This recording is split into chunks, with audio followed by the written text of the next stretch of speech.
আসসালামু আলাইকুম ভিউয়ার্স, আশা করি ভালো আছেন। আজকে আমি মিরপুর থানার কিছু বিশেষ বিশেষ জায়গার সম্বন্ধে আপনাদের বলবো। অবশ্যই সাথে থাকবেন। দেখতে পাচ্ছেন আমরা একটি জায়গায় যাচ্ছি, সেই জায়গাটা অবশ্যই আপনাদের দেখাবো, সাথে থাকবেন। আমি যে জায়গায় যাচ্ছি এটা হচ্ছে আসলে ফার্ম গেট। এটা ভাইরাল জায়গাও বলা যেতে পারে। অনেকেই এখানে ভিডিও করতে যায়, অনেকে ঘুরতে যায়।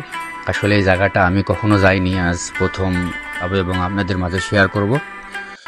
সবথেকে বড় কথা হচ্ছে আমরা যেই ফার্ম গেটে যাচ্ছি এটা আপনার আমলা থেকে মাইল খানিক দূরে একটু লোকাল রাস্তা দিয়ে দেখতে পাচ্ছেন, আমরা সেই রাস্তা দিয়ে যাচ্ছি। মোটামুটি এখানে অনেক কিছুই দেখা যায় আর অনেকটা এরিয়া দেখতে পাচ্ছেন।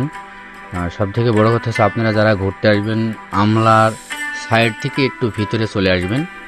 আর মোটামুটি খুব একটি জায়গা। আমরা অবশ্যই পৌঁছেই গেছি, এখন ভিতরে ঢুকবো, দেখা যাক কি কি আছে সেটা আপনাদের মাঝে শেয়ার করব।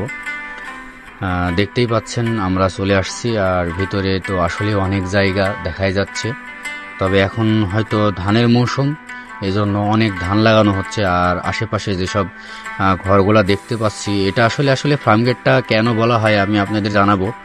এখানে সারা বাংলাদেশের যে বিভিন্ন বীজগুলা পাওয়া যায়, যেমন আলুর বীজ, ধানের বীজ, গমের বীজ, আসলে এখানে এগুলো সংরক্ষণ করা হয়। আর আমি শুনেছি যে এখানে নাকি আপনার কৃষি বিশ্ববিদ্যালয় হওয়ার কথা ছিল, এবং পাশাপাশি আর্মি ক্যান্টনমেন্টও হওয়ার কথা ছিল।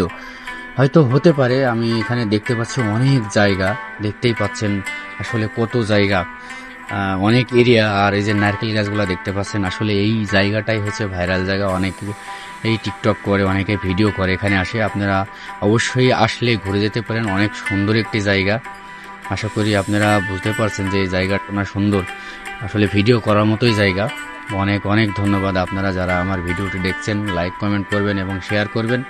সবাই ভালো থাকবেন। আসসালামু আলাইকুম।